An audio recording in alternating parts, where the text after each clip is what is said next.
Donald Trump says he wants to end all wars, and yet it looks like he's unleashing one on his country's higher education system. Tensions have been escalating between the Trump administration and one of the world's most prestigious universities, Harvard.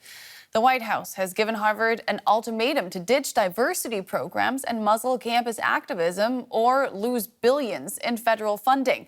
Harvard is pushing back hard, calling the demands a political power grab and vowing to defend academic freedom in court. DW Washington Bureau Chief Ines Pohl met with international students, some of whom face uncertainty now over their visas, their research, and their futures in the U.S.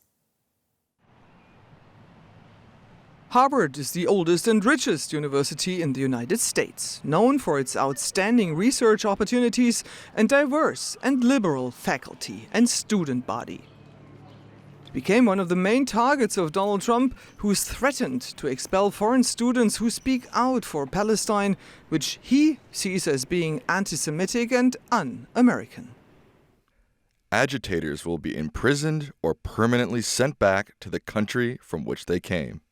We meet Leo Gardén, an economics and government student from Sweden, who is a vocal student activist. I would say that it started about a couple of weeks ago when we saw some students getting their student visas revoked. And we even had a few cases of people who were snatched off the streets and put in detention centers on the other side of the country, like Rumeysa Öztürk, a Turkish student at neighboring school Tufts. And it really started making people scared, especially international students started to self-silencing. And ever since that, the climate at this school has really shifted. This issue is not about Palestine, it's not about Middle East, it is really about an authoritarian leader who is attacking free speech right now. Most of the international students are prepared and are carrying a card with phone numbers to call if targeted. Abdullah Shahid Sial is one of the few international students who is also speaking out. An overwhelming number of people don't want to speak up. I think it's definitely the more rational option. They can just wake up tomorrow and they have a sudden change in policy and they can kick everyone out. I just think the level of dehumanization which so many internationals have faced, not just at Harvard, outside as well, it's so sheerly disrespectful. If you can't be respected at the bare minimum, then people will move away, and it will no longer remain the country that it is today. Donald Trump's crusade against Ivy League universities has also affected faculty. We meet Professor Matthias Risse, director of the Center of Human Rights at Harvard's Kennedy School.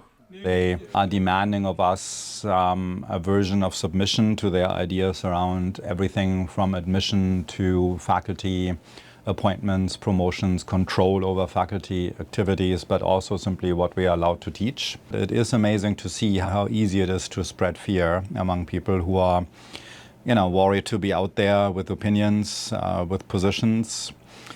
People, of course, ultimately worry that their names will be put out there in a presidential tweet and trolls are taking over, and then characters like the Proud Boys are swinging into action and they can easily publish a photo of your house, put your address out there. I think this is really what is driving the fear behind this. I've been studying government here, and I've been following all of these cases of how democracies break down and how they over the last couple of decades have broken down from within with an authoritarian like Trump. It feels sad to leave this place in the shape that it is right now.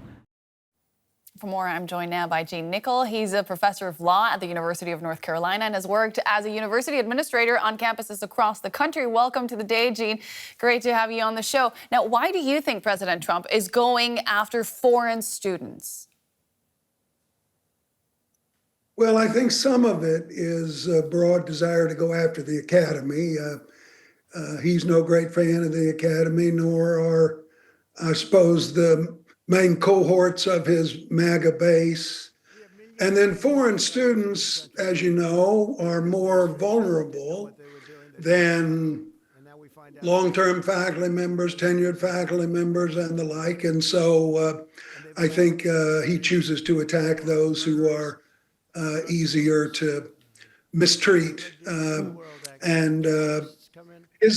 It seems to me this is part of a broader pattern. He's dramatically opposed, apparently, to research, to expertise, to the sciences, and he's engaging across the board in a massive extortion campaign. And because of public dollars to universities, universities can be vulnerable to that. So you say this is part of a wider crackdown on higher education across the country. Trump says he wants to combat anti-Semitism on U.S. campuses. So what you're saying is that this is not what this is really about for him. I don't know anyone who thinks this is about anti-Semitism. It's not to say that there aren't challenges on occasion in the United States with regard to anti-Semitism, but I don't think that's what's motivating Trump any more than I don't know anyone who thinks that Trump is an advocate of freedom of speech or freedom of inquiry. These are facades so that he can carry out what is, as I said, an extortion campaign. You think about it, it's what he's doing to newspapers, it's what he's doing to law firms, it's what he's doing to nonprofits, it's what he's doing to research agencies. Ultimately, it's a question of power, and he wants to take it all for himself. Trump's final goal, it seems to me, is to say that he's the only one that matters, and he's having more success at that than anyone would possibly think could occur in the United States. Now, in the case of Harvard, we're talking about $2 billion of frozen funds, and we're seeing budget cuts across the board. These cuts don't just affect students and faculty. Can you give our international viewers a sense of how all Americans, and the world for that matter, benefit from the research done at U.S. campuses?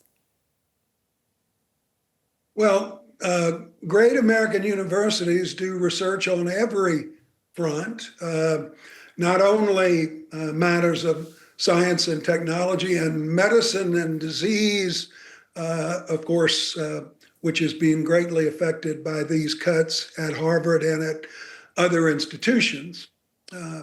But these sorts of cuts, these kind of long-term eating at the seed corn, as we would say in rural Texas, they have a great impact on the quality of life in the United States, on United States leadership role in the world. I was just reading, I know you probably did too, of this program that Macron announced at the Sorbonne, seeking to fund American researchers and to encourage them to come to Europe. Yeah, so we're looking at the prospect of a major brain drain here. Do you think there's anything that universities at this point can do to preserve their independence, or have they just become too dependent on federal money?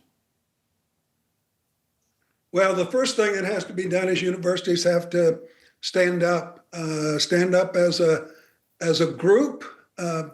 It was great to see. I'd have to be candid. Harvard, which of course is in a better position than anybody else to stand up, but to take that position, earlier universities had tended to cave in advance, a kind of pre-comply. My own university, the University of North Carolina, is a strong institution, an independent institution, but it's also run by a board of governors who are strongly loyal Republicans.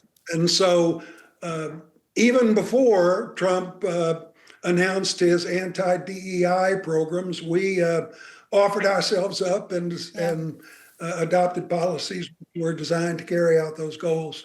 Gene, we'll have to leave it there. Unfortunately, we're running out of time.